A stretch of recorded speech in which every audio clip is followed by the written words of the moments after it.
autopartager biso bino. Eza ba révélation ya service ya ANER. Est-ce que eza authentique ou pas? O ba pesi ndenge nini Chérubin Okende azalaki assassiné. Biso tout oza kozela ba enquête, mais eza na des documents. Est-ce que document ou eza authentique ou pas? O est tombé ezo sala rage na niveau ya réseaux sociaux oyo tout le monde a maçonné na combo ya service ya renseignement. Ça reste encore à vérifier, mais comme information. Ndenge nini Chérubin Okende azaki assassiné. En réaction à son comportement, les éléments menaçant l'honorable ont fini par cagouler sa tête par un sachet et ainsi il a trouvé la mort à la suite de l'étouffement.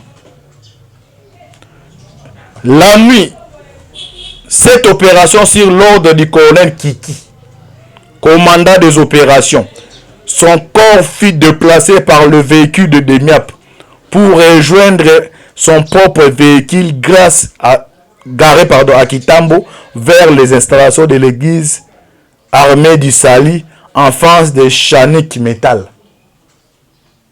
C'est à partir de cet endroit que le corps et la jupe de l'honorable Okende ont été amenés vers la route de la gare centrale SCTP pour être abandonnés sur la voie publique après avoir tiré des coups de balle sur le corps en face de la société CEP Congo. Bonjour, bonsoir. Na balandino so ya la voix céleste télévision mbote na bino mbote bozali belé. Partout dans le monde besoin na biso par le bon internet. Au niveau États-Unis, namoni Pasteur César Munganga. Taba pamboli skozali to en Europe na Suède, Mama Fatou na Suède.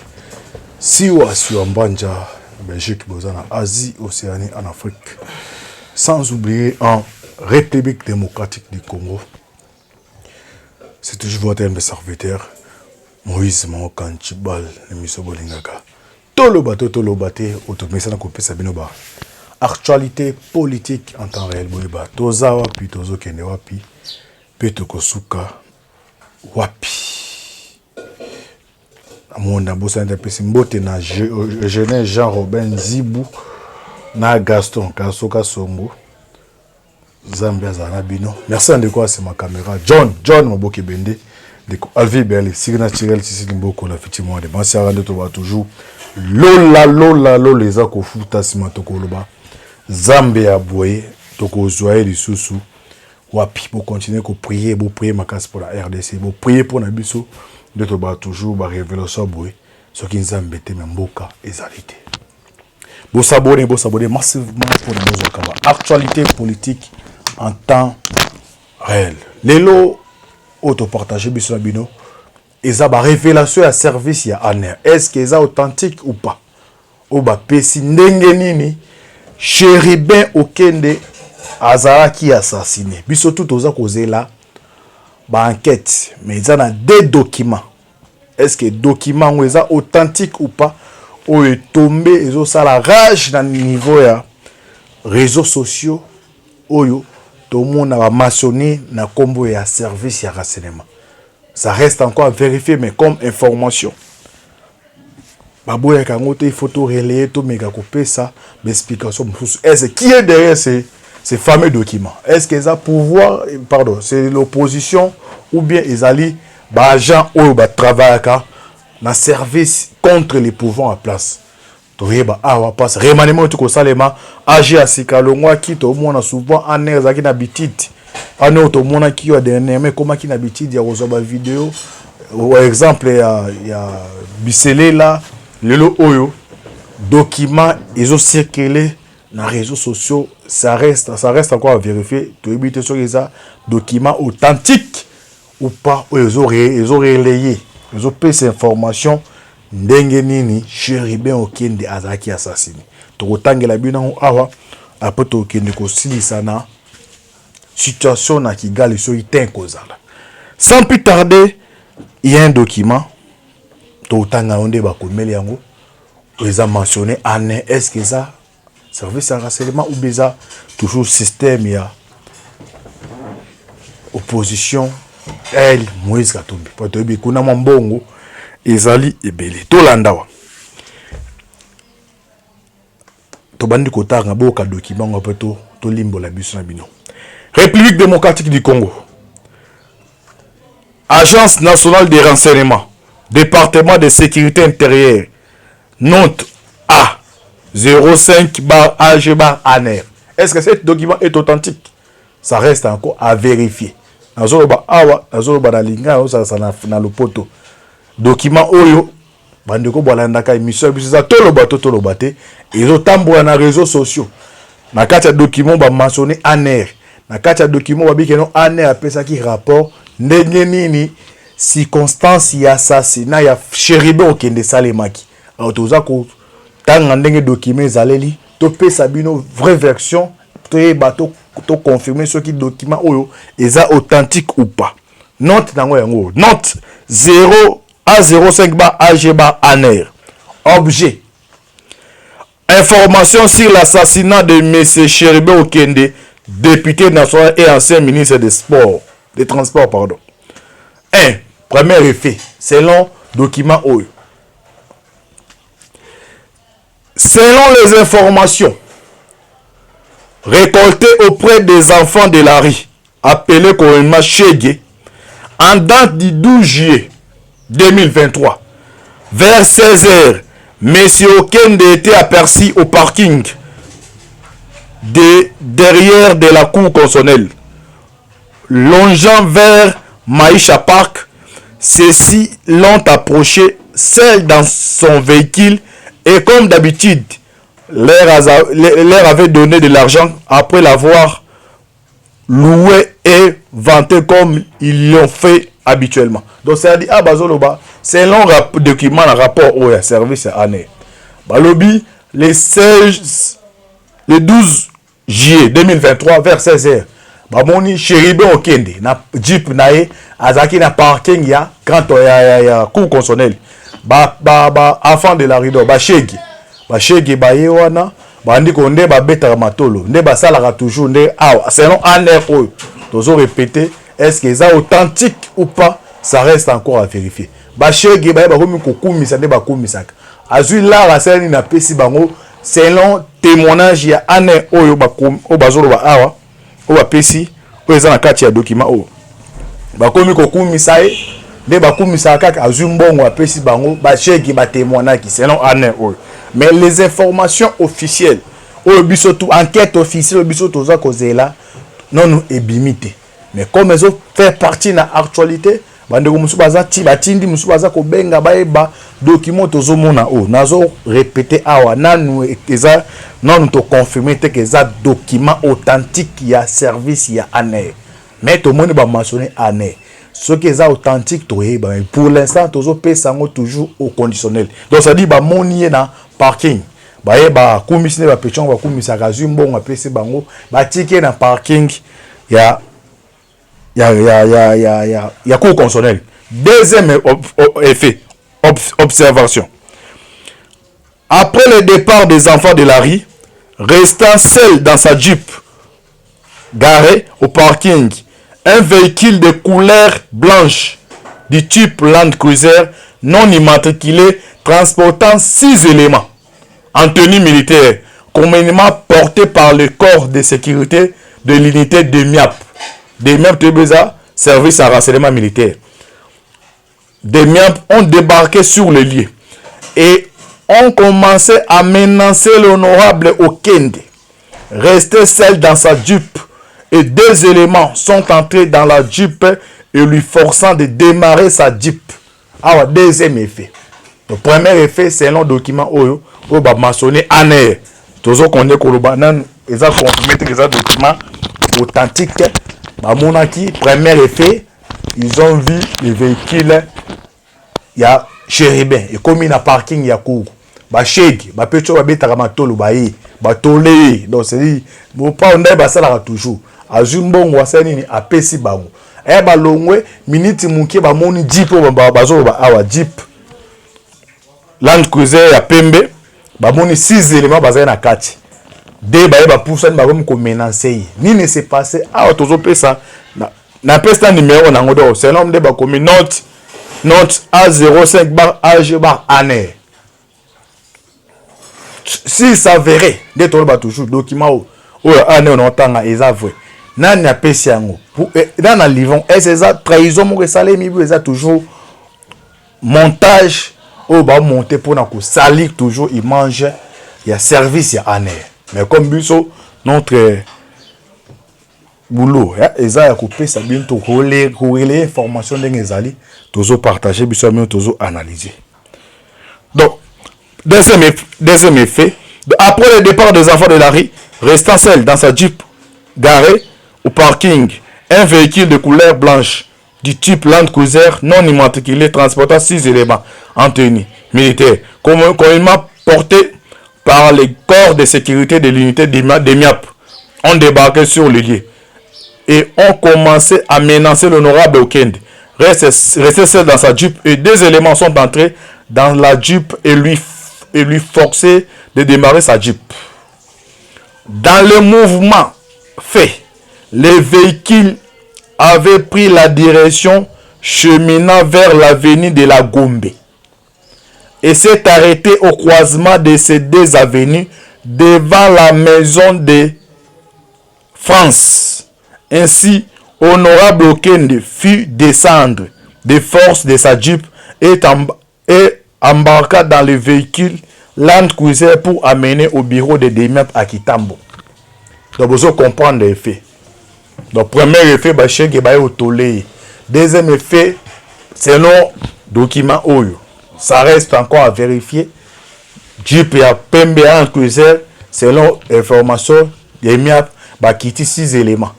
Des baye ba forcé ba coach et ba comme kokende baye ba termine à des avenues côté ambassade ya France Cherbo qui nda kiti na Jeep par force à côté na Jeep mususu ni ne c'est pas ça qui wana bandeko tozo landaka awa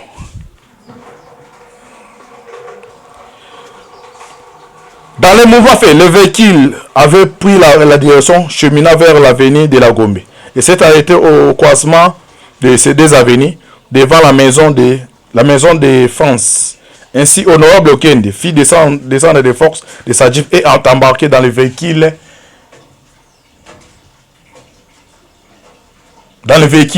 Land Cruiser pour amener au niveau de DEMIAP à Kitambo. Selon les informations obtenues pour la suite, seule la Jeep ayant embarqué l'honorable qui a accédé dans l'enceinte de la cour de DEMIAP à Kitambo et le véhicule de l'honorable n'est pas arrivé à Kitambo. Était garé ailleurs. Donc c'est-à-dire deux Jeep et Landani. Moko était mis à niveau ya avenir à France, donc ambassade à France, de Basolo. Alors, Chéribin à Kiti. À côté de Jeep ou à DEMIAP ou on est tiré les garé kakawana les séries garé et banité ou on est démarré ba kei na DEMIAP selon les informations il y a année ou ba commis à année mais ça reste encore à vérifier et nous ça reste à vérifier to ebindeke monde comme donc to minangonga oyo nyonso ezali falsifié nyonso ezali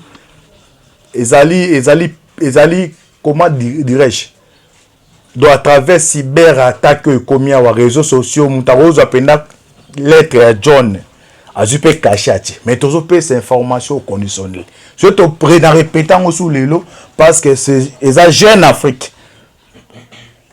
on a eu besoin l'autre fois mais a eu ba document peut-être ba mon na zoko ça a mentionné un document aux hommes on a ba nini bah petit caché année rouge na caché mais ça reste encore à vivre pas tout bien dengue technologie commis mais comme ces informations toujours relayées bah lobby selon les informations obtenues pour la suite celle la Jeep ayant embarqué l'honorable qui a accédé dans l'enceinte de la cour de DEMIAP à Kitambo et le véhicule de l'honorable n'est pas arrivé à Kitambo était garé ailleurs et c'est que ma garage qui voiture ya Chéribin ailleurs là Point d'interrogation. Va continuer. Les informations reçues par la suite, il revient que l'honorable Okende fit l'objet de menaces et intimidations, attitude non acceptée par celui-ci qui a réagi par des injures proférées à l'égard de ses bourreaux. En réaction à son comportement, les éléments menaçant l'honorable ont fini par cagouler sa tête par un sachet et ainsi il a trouvé la mort à la suite de l'étouffement. Mais bande konangai, ceux qui bolandi les effets où ils ont la carte, il y a document où ils ont sous-entendre que le bakeza service il y a année. Ceux qui ont dit document où na analyse nangai au senti niveau de année azo relayer soit disant année d'azo relayer information. C'est comme si mon ta histoire. Hein? Il y a un politicien parce que ce mon manière va façonner en gros et ça correspondre et ça combiner et ça ça la symbiose ndenge moko na assassinat ya Floribert Chebeya. Ok, ah, tu es barré, tu es bido. Naibito, oh, baza ba philosophe, bazo comprendre de senga nazali. Oh, ba koma ka bazo comprendre. Tozo tali document oh, ils sous-entendre que bima ke document parce à tout monde bâti so ane mo ya rouge. Mais avec technologie, n'est pas non ce que salim. Au senti c'est comme si un politicien a relayé information, mon toisa noté à Betchango. Parce que baby que non peut-être Mikolezali Kouya les vraies informations ou les vraies enquêtes ou enquêtes au salé masoge bimi pour ne tout faire. La communication ça qu'on joue. Non être le baka mettre fois que non présidence de la République les pouvoirs en place et si cas en difficulté ma cas à côté à communication. Parce que dans minute déjà ba esprit faible. Les esprits faibles ou ba comprendre la politique était là ba mon aka document yo déjà itike na mutu na ba que non tala année tozo ngino na tangu ya Joseph Kabila na tangu ya Joseph Kabila est-ce que année autobakeza machine ya politique ya pouvoir en place pourquoi les mêmes année ko bimisa eloko pona pour comprendre que non Tshisekedi aza toujours ba service eza toujours mise ya Joseph Kabila. Paye bisanga eza année na explique Kabila tikela rabiso parce selon le vrai esprit année eza service ya RD ya République. Les années ya président mais eza pour la République. Mais comme Kabila tikela biso comme esprit ya président ce que to ken na contexte esprit ya année ya Kabila. Année eza censé ko protéger le président en place. Eza censé ko brimer, ko arrêter, ko intimider les opposants. Crime ya boé, il y a un opposant ou à na parti ils ont directement farouche. Il y a régime à place. Année, a toqué na raisonnement wana. Année o toqué na esprit ya Kabila. Endima ko livrer des informations ils ont un avantage à pouvoir à place. Est-ce que document to dit authenticité nango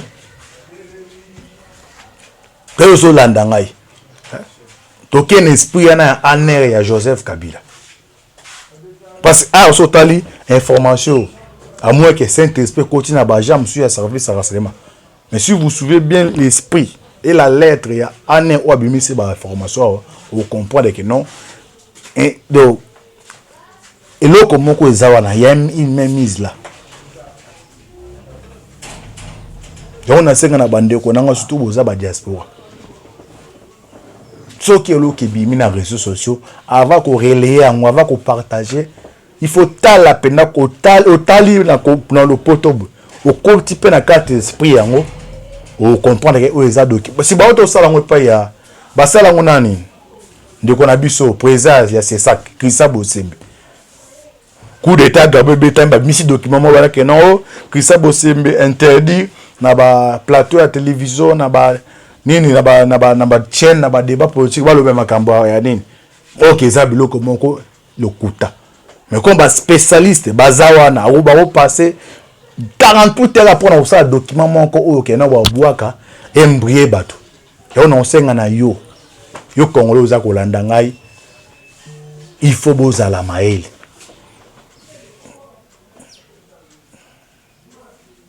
to continuer na famille lettre yango bandiko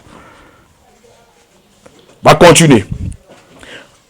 Les informations reçues par la suite, il revient que l'honorable Okende fit l'objet de menaces et intimidations, attitude non acceptée par celui-ci qui a réagi par des injures proférées à l'égard de ses bourreaux. En réaction à son comportement, les éléments menaçant l'honorable ont fini par cagouler sa tête par un sachet et ainsi il a trouvé la mort à la suite de l'étouffement.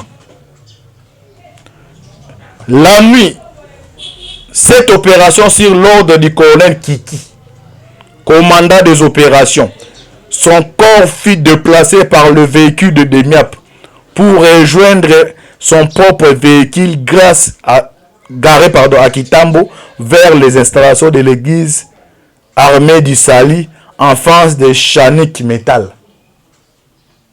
C'est à partir de cet endroit que le corps et la jupe de l'honorable Okende ont été amenés vers la route de la gare centrale SCTP pour être abandonnés sur la voie publique après avoir tiré des coups de balle sur le corps en face de la société CEP Congo.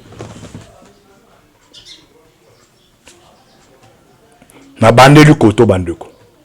La nuit, cette opération sur l'ordre du colonel Kiki, commandant des opérations, son corps fut déplacé par le véhicule de Demiap. Donc, selon les informations, déplacé dans la voiture de Demiap, camion qui garé dans Chani Metal. Sika jeep nezali selon les informations de ba koti na kati ba kei ba ke kotike sika omonaki ba sika to monaki camion ezaki garé ne ba biso ba 10 balles ba beti likolo na bande likombo batangi a.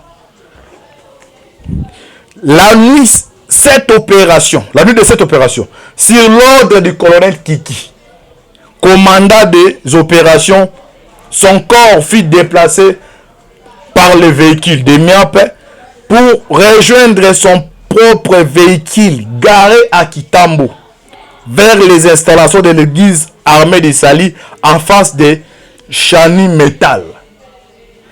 C'est à partir de cet endroit que les corps de la jupe de l'honorable Okende ont été amenés vers la route de la gare centrale SCTP. Tokano itinéraire au Bandeko. La nuit, cette opération sur l'ordre du colonel Kiki, commandant des opérations, son corps fut déplacé par le véhicule de Demiap pour rejoindre son propre véhicule garé à Kitambo vers les installations de l'église armée de Sali en face de Chani Metal. Bandeko Nangai. Le 12 déjà, Tongato Yamba francophonie. À partir de Kitambo magasin, Mamnazo Bandeko, un habit dans un rang, on a 4 semaines à Miebi. Service, il y a présence de la République. Il y a présidence. Et Tonda qui est na Kitambo magasin, Tikota Chani Metal wana. À part Aner, armée, bana bajie bashikata. La présence d'abord d'ailleurs remarqué même na bactère union sur qui à partir Kitambo ti Chani Metal. Bandeko, tomi tout na question. Parce que francophonie bandi le 16 hein? Le 16. Chéribin a été assassiné le 12. Avant d'aller le 16 déjà, Mourazaki, donc Kitambo bandeko oh tozana Kinshasa baebi, bobi ke Kitambo déjà service à présence pas vers Kitambo okengali mais ça raison ça y a présence ali. Alors, comment ndenge ni crime moi ko salema mouvement nyonso wana parce que moi nyonso déjà tous les mouvements ezaki surveillés. Tous les mouvements ezaki surveillés de près et de loin. Alors, vende ba que non JP ya Chéribin, ezaki vers etikaki na église armée de Sali vers Chani Metal. Tinele de Miap, selon les informations après ça. balongoli comment dirais-je balongoli Jeep ya demiap et ye nango ti ezu corps et côté si corps vers Chani Metal. Est-ce que à ta présidence moko information moko ezala ki fuité pour na ba dénoncer service ya demiap to continuer bandeko ba révéler babi avis et considération. En conclusion, ce qui est révélé, les informations obtenues d'un agent évenant à la DEMIAP et de diverses sources contactées, l'invitation à la Cour constitutionnelle tire sa source sur la propriété d'un immeuble situé dans les quartiers Montfleury, acheté par l'honorable Kende, dont un responsable du cabinet du président de la République convoité et désiré acquérir. Donc, la conclusion, selon conclusion, de quoi comprendre. En conclusion, de ce qui est révélé, les informations obtenues d'un agent œuvrant à la DEMIAP et de diverses sources contactées, l'invitation à la Cour constitutionnelle tirait sa source sur la propriété d'un immeuble situé dans le quartier Montfleury, acheté par l'honorable Okende, dont un responsable du cabinet du président de la République convoité et désiré acquérir. Donc, en conclusion, vous pouvez comprendre que document fait. En conclusion, na Montfleury, Chéribé Azara na lupangu ne mokwana, oyo ndenge ba awa, membre moko ya cabinet ya président depuis bande ko linga azwangu.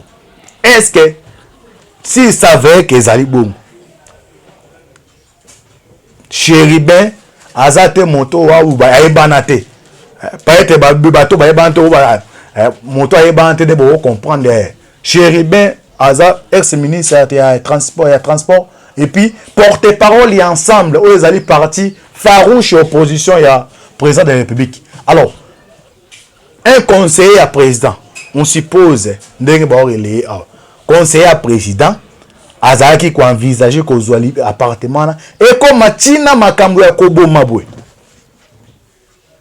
Est-ce que information oba relé awa na document o selon et puis comme est-ce que c'est une manipulation ou bien ils ont une révélation vraie? En conclusion, il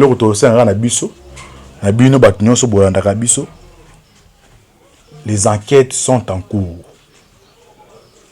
L'enquête de Moutou et Kolakisabiso. Événement n'est pas ça qui.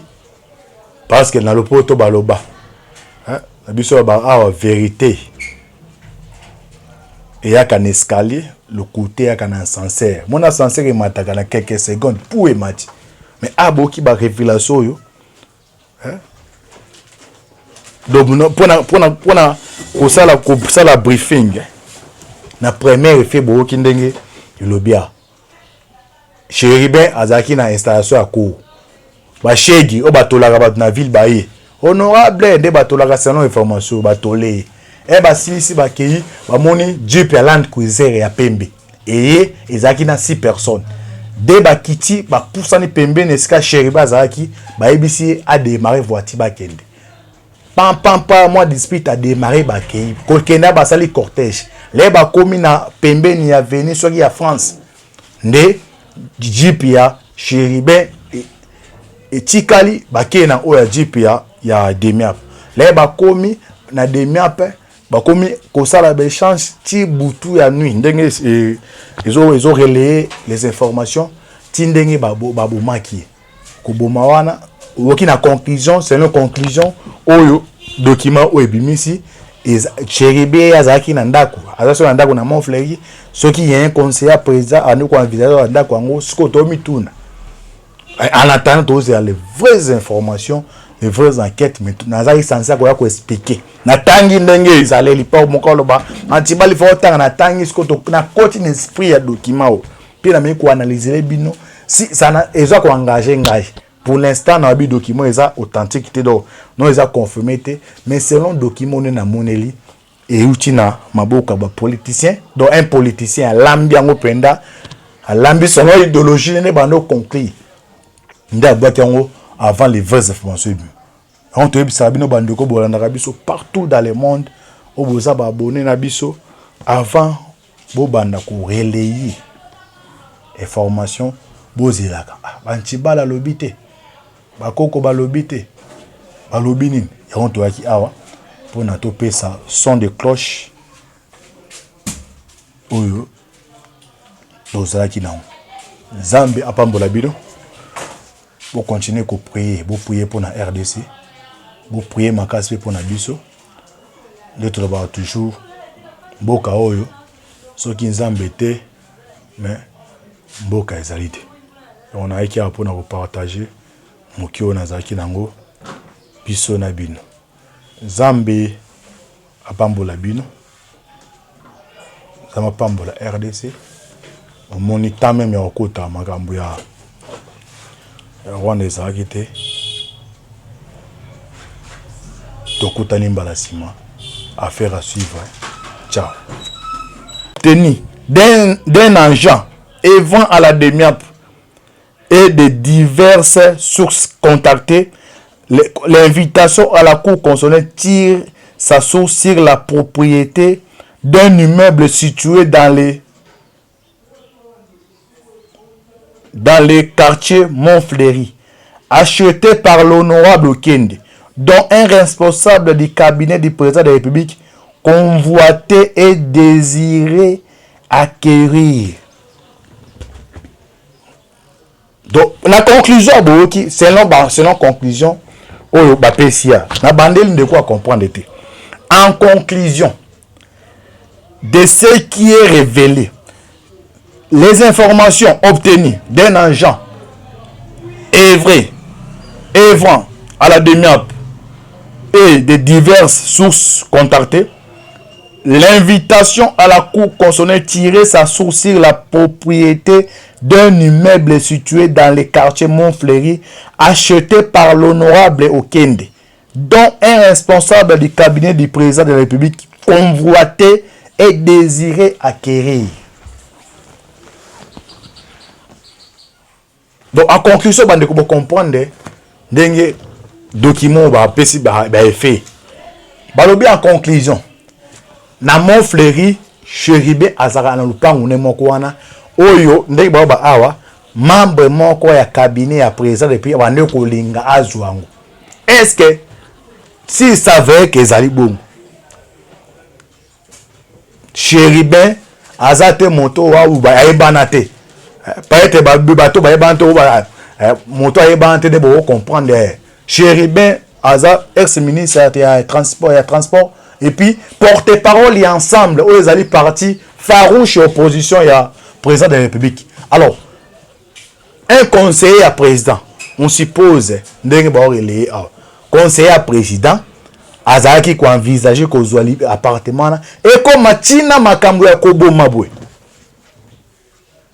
Est-ce que information oba relais awa na document o selon et puis combien année? Est-ce que c'est une manipulation ou bien il y a une révélation vraie? En conclusion, il y a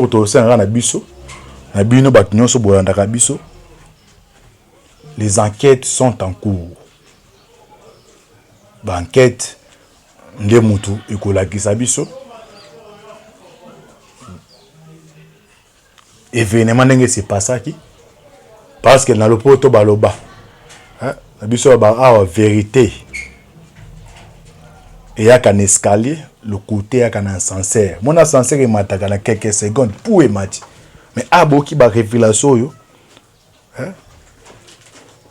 donc pour ça la briefing na première effet bo kindenge lobia Chéribin azaki na installation à cour ba shegi o batolaka bat na ville baye honorable de batolaka salon information batolé e ba silisi ba kei ba moni Jeep ya Land Cruiser ya pembe et ezaki na 6 personnes de ba kiti ba poussani pembe nesika Chéribin azaki ba ebisi a démarrer voiture ba kende pam moi dispute a démarrer ba kei ko kenda ba sali cortège les ba komi na pembe ni ya venir soki ya France nde Jeep ya Chéribin et tikali baké na oya Jeep ya demiap les ba komi na demiap ba komi ko sala be chance ti butu ya nuit ndenge ils ont relayé les informations ti ndenge ba bomaki ko boma wana oki na conclusion c'est une conclusion oyo